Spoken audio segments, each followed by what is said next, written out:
गेल्या मंगळवारी अमरावती शहर गुन्हे शाखेने अमरावतीत होणाऱ्या रेमडेसिवीर इंजेक्शन घोटाळ्याचा छडा लावून यात 2 डॉक्टरसह 5 अटेंडंट परिचारिकेला ताब्यात घेतले होते।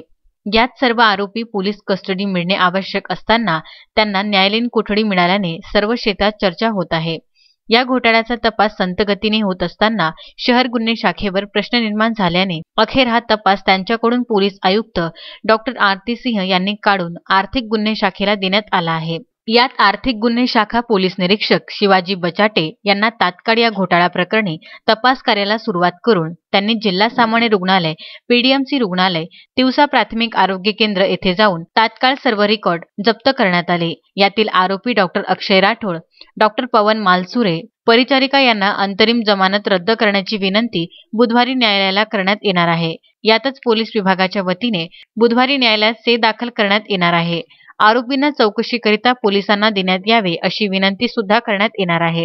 अन्न औषधी विभागाचे अधिकारी मनीष गोतमारे यांना सोबत घेऊन अनेक तास रुग्णालयाची तपासणी करून रजिस्टरसह सर्व रेकॉर्ड तपासण्यात आले।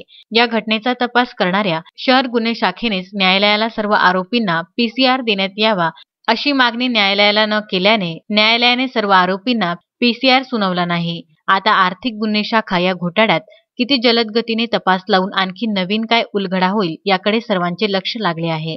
अजय शृंगारे, विदर्भ न्यूज, अमरावती।